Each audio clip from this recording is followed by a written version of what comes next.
adalah salah satu komponen penting untuk membangun infrastruktur teknologi yang tepat. Baik, tanpa berlama-lama lagi, kita akan masuk ke dalam inti acara, di mana kita akan mendengarkan bersama-sama sesi pertama oleh Bapak Ono W. Purbo selaku pakar teknologi informasi yang akan sharing dan memberikan insight kepada kita semua mengenai perkembangan dan juga penggunaan teknologi informasi serta mewujudkan infrastruktur teknologi yang tepat. Kepada Bapak Ono, kami persilahkan. Terima kasih Mas Yogi, Mas Yogi lagi, Mas Gio, Pak Yogi, terima kasih, Bu Meli, terima kasih, teman-teman semua, terima kasih. Aduh, tapi ini yang penting mah mohon maaf lahir batin dulu ya. Minggu depan kita puasa Ah, cocok, soalnya. cocok, Prof. Mohon maaf Benar, lahir Pak. batin buat Prof. Marhaban Ramadan. Ya, oke.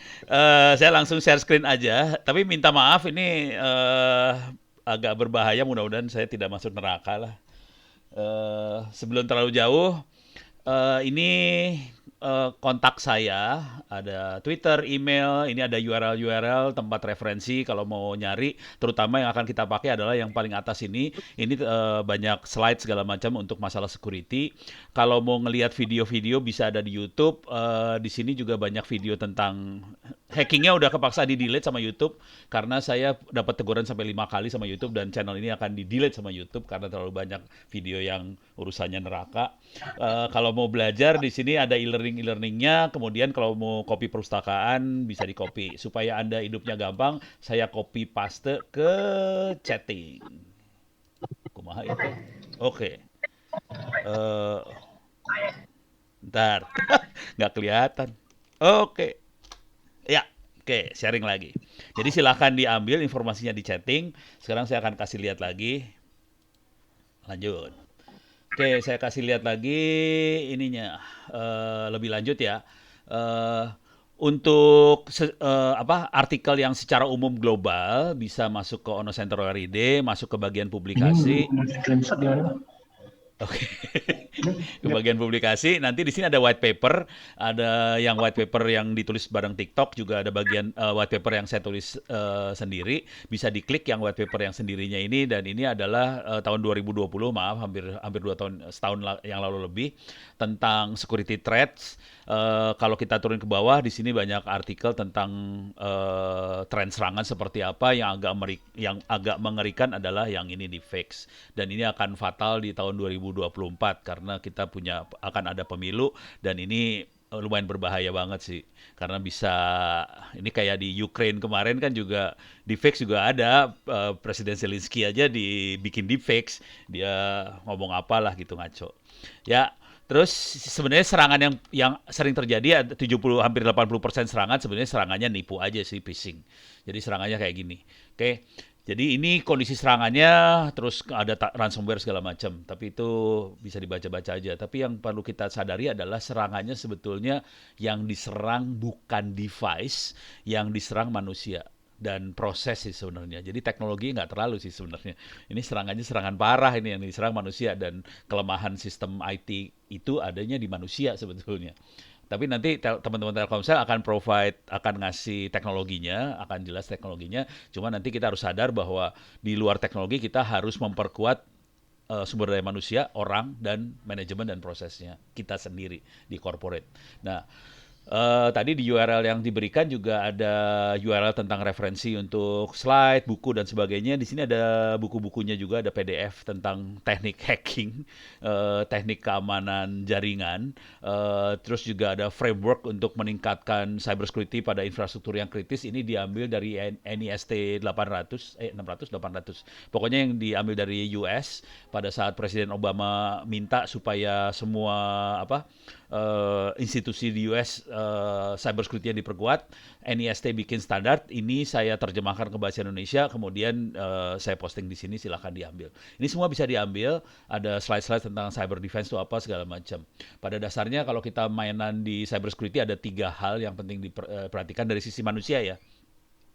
Satu adalah user, karena serangan paling besar akan ada di user. Yang kedua adalah SDM dari si admin jaringannya sendiri karena dia akan mengeset semuanya. Yang ketiga adalah pimpinan, dan ini biasanya paling susah buat diedukasi sih sebenarnya, punten minta maaf. Karena tapi masalahnya pimpinan yang akan ngambil keputusan dan susah buat di obok-obok ini pimpinannya. Jadi tekniknya nggak bisa diajarin pimpinan, harus diajak ngobrol sih sebenarnya. Cara ngobrolnya adalah ngasih contoh segala macam. Oke, ini silahkan di-download, free, gratis, silahkan diambil. Nah, sekarang saya akan mulai masuk pelan-pelan ke arah teknologinya. IoT, karena Telkomsel mungkin nanti yang dikasih lihat adalah IoT sphere-nya. IoT sendiri kira-kira seperti ini. Secara umum bloknya, jadi ada kliennya bisa handphone kita loh, dan ini proses IoT ini bisa termasuk pembayaran, akses ke lewat smartphone segala macam. Jadi IoT tidak harus IoT banget, smartphone kita juga termasuk kategorinya IoT sih sebenarnya. Dan ini akan ngomong ke server, bisa pakai MQTT, bisa pakai PushKit segala macam. Dia akan ngomong ke server, dan ini platform jalannya kemungkinan besar akan di-provide oleh teman-teman Telkomsel. Jadi ini bisa diamankan dari sisi jalan. Oke, cuman kita corporate kan harus masuk ke klien dan server dan di belakangnya. Nah, yang sering kali tidak dibahas di IoT adalah di belakang server ini ada data, dan datanya masuk ke machine learning sama AI dan sebagainya. Nah, ini serangannya, sialnya, kalau ini mungkin serangan di sisi jaringan bisa diberesin sama teman-teman Telkomsel. Kalau pakai IoT Sphere mungkin udah solve sebagian besar ya. Ada firewall, enkripsi, TLS, SSL segala macam, VPN dan sebagainya, ini bisa solve. Cuman nanti serangannya kan bukan cuma di jaringannya doang, cuman juga ada yang di storage, di machine learning, di AI segala macam. Oke. Dan ini yang harus kita hati-hati banget karena ini di luar wilayahnya teknologi yang di provide Telkomsel sebenarnya. Dan ini adalah wilayah dari Anda-Anda di corporate gitu ya. Nah, kalau kita lihat secara umum, ini kalau mau tahu yang saya pakai ini web namanya miro.com. Ini kita bisa sharing sih sebenarnya. Jadi kalau kita meeting dan sebagainya kita bisa sharing dan tiap orang bisa langsung bermain bersama di sini ya, sharing segala macam. Ini bisa kalau pengen kasih komentar bisa diklik gini terus masukin kayak gini segala macam. Asik banget lah pokoknya. Oke, tapi di luar itu ya, iyalah. Oke, secara umum ini adalah dari sisi teknologi. Yang bawah ini ada layer-layer teknologi, ada physical layer, data link, network, transport, sama aplikasi. Nah, aplikasinya mungkin supaya aman, dikasih enkripsi, VPN, segala macam, supaya aman, baru di atas di dalamnya kita dibungkus dan kita punya aplikasi. Serangannya akan masuk ke semua lini ini, dan yang kita sering miss adalah yang di atas ini. People dan proses atau manajemen. Ini miss banget. Jadi nanti kalau kita diskusi, seringkali kita diskusinya ke teknologi. Padahal ini sebagian kecil dari cyber security itu teknologi. Sebagian besarnya adalah proses manajemen. Jadi kalau kita nanti audit, sebetulnya harus 3. Ini harus dihajar semua, people, proses, teknologi. Seringkali teman-teman suka nambahin fisik satu lagi. People, proses, teknologi, fisik. Jadi PPTP gitu seringnya kalau mau dilengkapin ya. Tapi biasanya ngomong people, proses, teknologi juga udah cukup. Jadi ini adalah urusannya ISO 27001 juga ISO 31000. Ini harus comply semua karena attack-nya ke sini. Kalau kita bahas attack satu-satu bisa lama, tapi attack-attack yang berbahayanya, contoh kalau misalnya kita pakai enkripsi, pakai VPN, tetap bisa di-attack, jangan khawatir. Contohnya adalah MITM. Dan itu bahaya banget, kita bisa attack. Mungkin saya kasih lihat sedikit-sedikit teknik attack-nya. Oke. Nah, jadi kira-kira gambarnya seperti ini. Sekarang kita akan masuk kasih lihat beberapa contoh yang kacau di Republik ini. Ini ada toko online yang dihack dengan puluhan juta data bocor waktu itu. Kemudian minta maaf teman-teman di Bank Indonesia. Januari kemarin anak-anak underground juga sampai ngubungin saya segala macam. Data di Bank Indonesia bocor, dan ini urusannya urusan semacam malware sih, internal dari dalam nih urusannya. Jadi datanya ketarik keluar, ini parah banget nih. Mudah-mudahan udah beres sih, kayaknya udah beres. Soalnya pasti panik mereka. Dan ini yang bocor puluhan gigabyte data dari dalam keambil keluar. Ini puluhan juta data bocor, belum lagi yang minggu lalu apa kapan, 2 minggu lalu, berapa, awal Maret ya, DJP, dan tadi Pak Yogi bilang BCA segala macam. Jadi bocornya parah banget gitu ya. Saya nggak akan bahas terlalu dalam yang ini. Nah, contoh real proses yang terjadi, campuran antara IoT dengan security adalah, saya akan biar visual banget kelihatan, saya akan kasih lihat Google Map aja. Ini IoT, oke. IoT nanti kan bisa macam-macam ya, bisa Google Map, bisa nanti PLN, kartu e-money dan sebagainya. Nah, ini kalau kita lihat proses yang terjadi di startup online, toko online dan sebagainya adalah prosesnya adalah klasifikasi dan forecasting, prediksi. Saya sering bilangnya perdukunan. Kalau kita lihat di sini kelihatan banget, si Google Map dia bisa mendeteksi, oke, jalan ini macet, jalan ini lancar, di sini agak macet, di Bekasi agak macet. Nah, ini IoT banget. IoT kita bisa mendeteksi. Dengan IoT tadi, kita contoh paling sederhana IoT di toko-toko online adalah dia mendeteksi kita beli apa. Dari situ dia melakukan klasifikasi. Jadi prosesnya semua sama aja di digital economy ya. Digital economy semua basicnya di belakangnya adalah IoT. Mereka kalau dalam bahasa yang kasar, mereka melakukan mata-mata apa yang dilakukan oleh user. Dan dari situ kita bisa melakukan klasifikasi dan forecasting.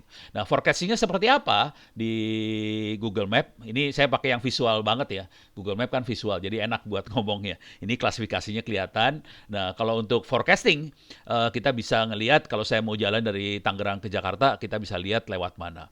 Ini sekarang, leave now, berangkat sekarang kelihatan lewat mana. Kalau dia bisa ngasih saran lewat Ancol yang bagus. Kalau saya klik lewat Kebon Jeruk, kelihatan jalannya macet. Tapi ini leave now. Kalau saya rubah depart at, ini sekarang jam 9.30, masih kelihatan hal yang sama. Kalau kita melakukan forecasting, kita ganti aja tanggalnya ke besok. Dan ini bisa dilihat besok macetnya di mana pada jam yang sama.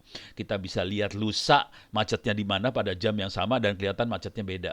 Kita lihat hari Sabtu, harusnya lebih lancar, benar lebih lancar. Hari Minggu lebih lancar, benar lebih lancar banget. Hari Senin bakal macet lagi, kelihatan macet.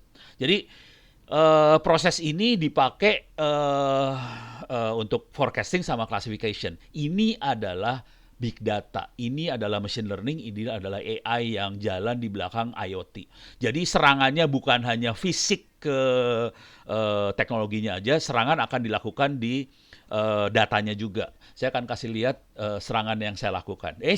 Salah. Ya. Ini mudah-mudahan Anda semua ikhlas bahwa Anda dimata-matai di internet itu. Ini adalah data saya kemana aja selama dari tahun 2009 sampai 2022 dimonitoring sama Google. Oke, dan mereka bisa ngelihat saya jalan kemana tanggal sekian nih, kelihatan saya jalan kemana, kelihatan semua, jangan khawatir. Dan ini adalah IoT. Bisa nggak kita melakukan ini menipu datanya tadi? Kita melakukan serangan di level data, bukan di level fisik ya. Bisa banget. Bentar, ini jadi. Nah, ini kelihatan, Anda bisa lihat saya lagi berenang di Lautan Hindia dengan ikan hiu di sini. Nah, ini teknik serangan yang dipakai kira-kira seperti ini. Jadi kita ngacauin data. Bayangkan kalau Anda mau mengoperasikan sistem, udah gitu orang inject data yang ngaco, ya udah bisa kacau semua. Kalau ini kan cuman iseng aja, saya ngasih lihat saya bisa inject. Kalau yang serius ya saya inject kacau banget. Injeknya terus-terusan supaya data di sini jadi kacau semua, dan itu bisa dilakukan banget. Jadi teknik serangan di IoT itu kira-kira seperti ini. Jadi kadang-kadang bukan di level fisik serangannya di level aplikasi di data tadi di atas gitu. Oke. Nah, ini masih sama, saya tutup aja. Nah, serangan yang lain adalah kalau mau iseng bisa dicari di googling aja, dan ini adalah yang banyak dipakai di tol, di toko-toko yang offline. Kita banyak RFID, ada IKTP juga pakai RFID, segala macam pakai RFID. Kita bisa hack RFID, caranya gampang banget. Adalah kita pakai receiver RFID, ini ada antena gede, antena yang normal kecil, kita ganti antenanya jadi gede dan kita bisa ngomong sama RFID yang ada di kantong kita, di dompet kita pada jarak sekitar 15 meter dan kita bisa ambil duitnya lah, apanya bisa dimodifikasi lewat alat yang seperti ini kira-kira. Dan ini banyak di Google ya. Ini antenanya dirubah segala macam. Jadi kira-kira tekniknya seperti itu. Ini kalau serangan RFID. Kalau serangan yang lain, misalnya kita pengen nyerang, ini minta maaf nih saya ngomongnya terlalu vulgar kali ya. Kalau kita mau nyerang token listrik, ya cek aja di Google, hack token listrik. Banyak, jangan khawatir. Parah, parah banget, jangan khawatir.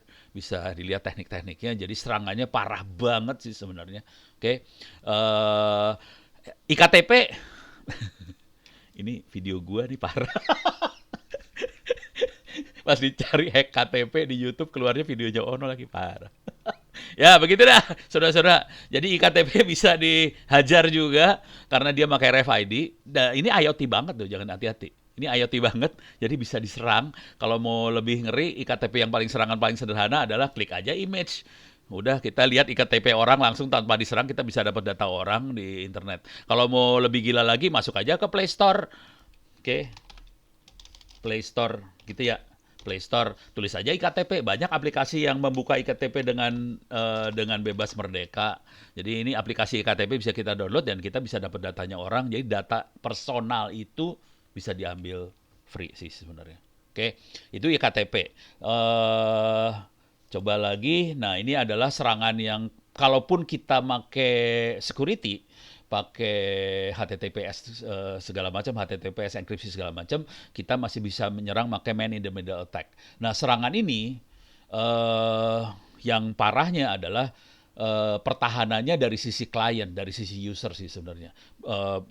Karena pada dasarnya man in the middle attack akan menipu klien, device, smartphone, handphone yang kita pakai yang akan ditipu.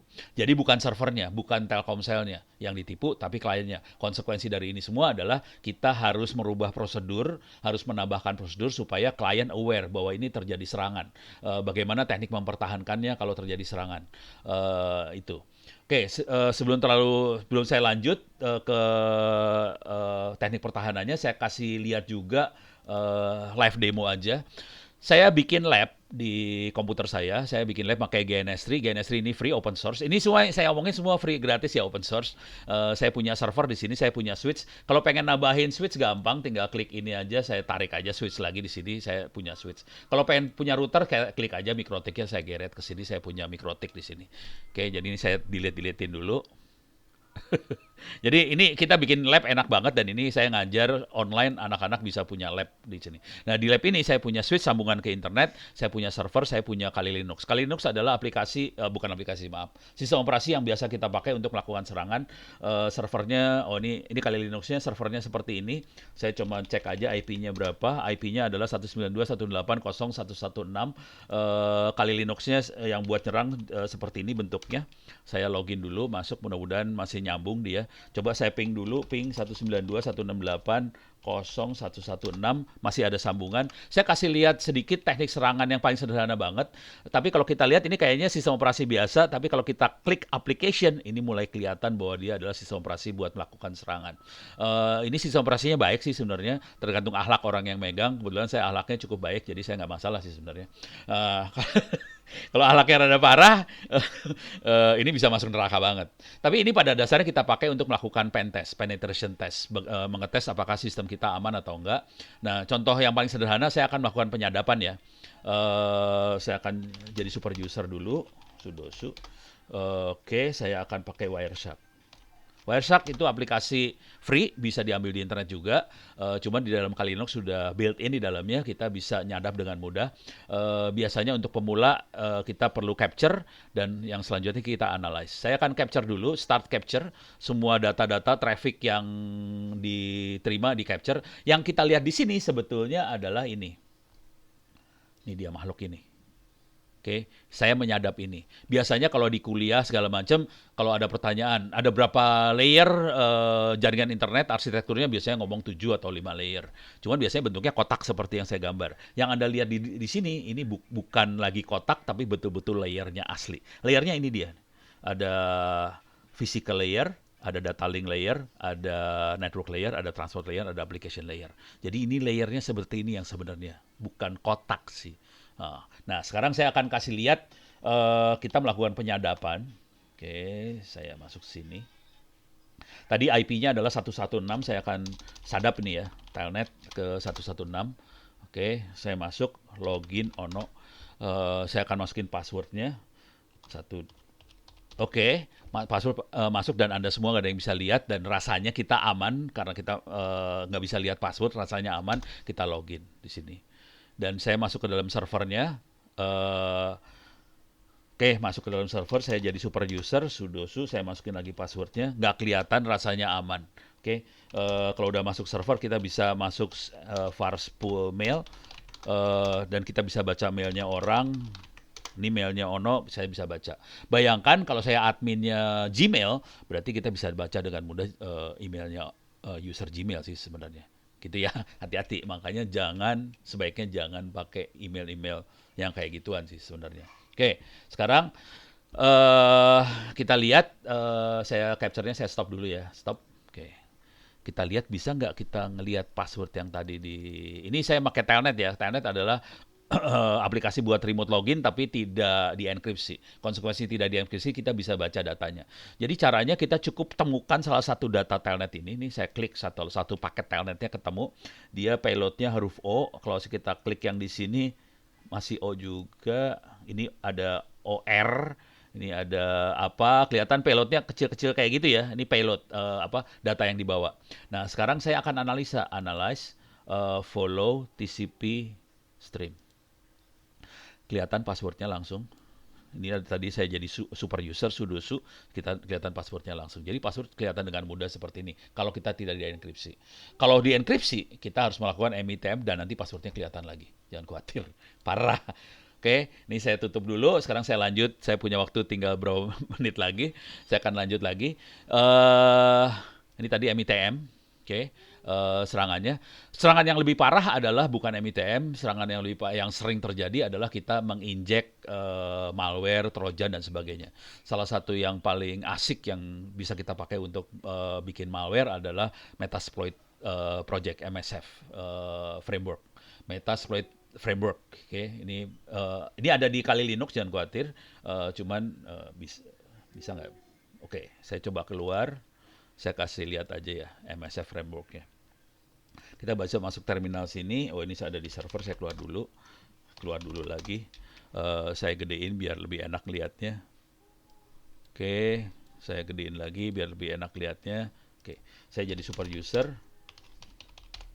Clear layar. Anda bisa pakai NSF console untuk masuk ke framework tadi. Cuman yang lebih ngeri bukan MSF console. Kalau MSF console itu buat kayak attack yang normal. Kalau yang lebih ngeri MSF Venom. Ini ngeri banget. Oke, ini ngeri banget. Oke. Nah, sekarang saya akan kasih lihat sedikit cerita tentang MSF. Ini bentuknya cerita aja, saya nggak akan demoin banget. Dan ini berbahaya banget. Jadi intinya MSF Venom kita bisa masukin racun ke dalam aplikasi seperti APK-nya Android. Caranya adalah, ini saya masuk sini aja ya. Ini MSF Venom, terus kita punya satu APK, terus kita kasih tahu ke APK itu supaya kalau nanti APK-nya diinstal di handphonenya kita, si aplikasi tadi akan ngomong ke mesin di IP ini. Oke, ini adalah IP private, tapi kalau kita melakukan serangan beneran, ini mesinnya akan kita taruh di cloud. Oke, dan mesin ini adalah Kali Linux, kita taruh di cloud. Jadi Kali Linuxnya kita taruh di cloud, jadi IP-nya IP publik, dan nanti handphone kita akan ngomong ke Kali Linux yang ada di cloud ini. Dan ini dilakukan beneran. Oke, minta maaf ini saya beneran, saya ngajar ini karena saya ngajar cyber security, mau nggak mau saya harus ngajarin bagaimana caranya orang masuk neraka dulu sebelum masuk surga. Dan kalau ini kuliahnya free, bisa diakses nanti. Oh, nggak ada ya. Ya, ntar bisa diakses di opencourse.itts.ac.id, itu free, bisa diakses. Nah, Kalau ini dijalankan, nanti si handphone kita akan ngomong ke Kali Linux. Nah, di Kali Linux kita jalankan MSF console yang tadi, dan kita jalankan exploit-nya supaya dia akan nerima koneksi dari handphone yang kita serang. Nah, kalau ini sudah terjadi, kita bisa masukin perintah, contohnya check root, ngecek apakah smartphone korban tadi udah di root atau enggak.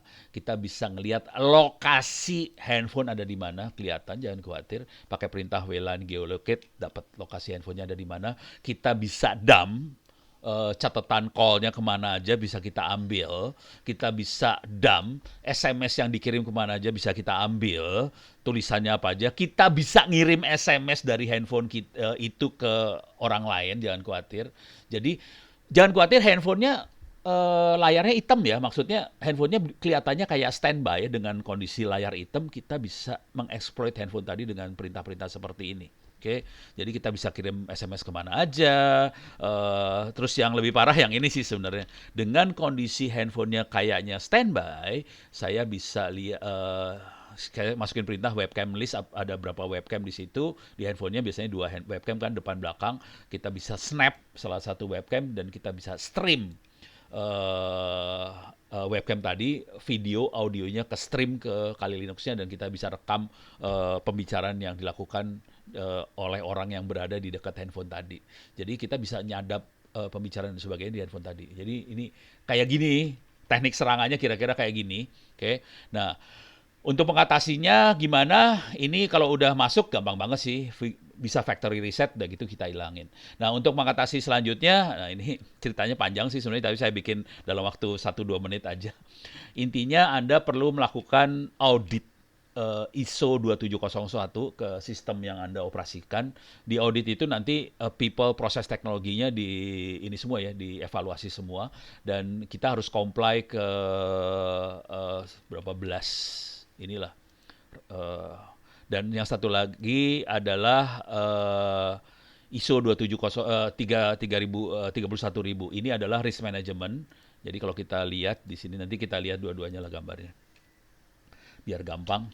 Jadi kalau kita lihat di ISO ini, dia ada sekitar 12 apa sih, kayak checklist gitu yang harus apa, bukan checklist sih, apa sih namanya, poin gede yang harus dievaluasi. Risk assessment, tadi ISO 31000, security policy, organization infrastructure, asset management, human resource security, physical environment security, communication operation management, access management, information system acquisition development, dan information security incident management, business continuity management, compliance.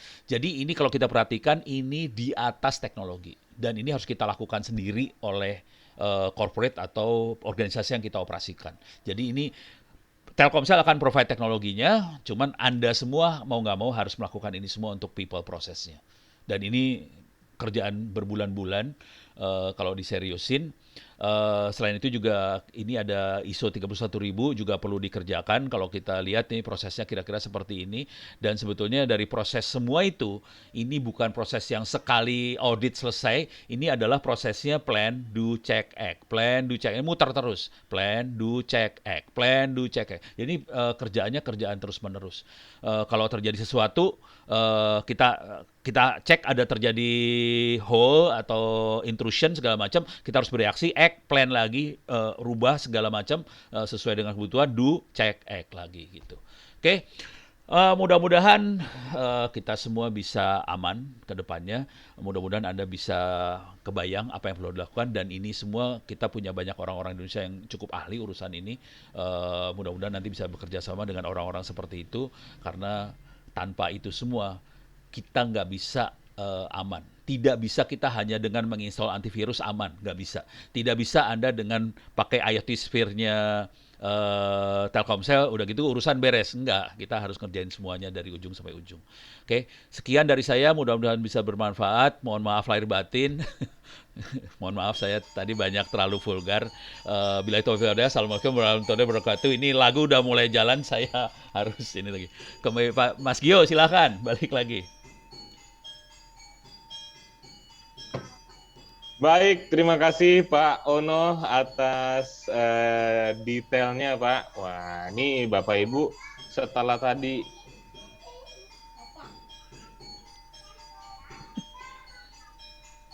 Iya Pak Ono. Ya, sorry. Stop sharing gua. Stres ada musik ini stres gua. Itu bukan odong-odong lewat kan ya Pak Ono ya? Bikin salah fokus banget. Pak Yogi tahu aja nih odong-odong, jangan-jangan sering nemenin anaknya nih Pak. Bercanda ya Pak. Nah, Bapak Ibu sekalian,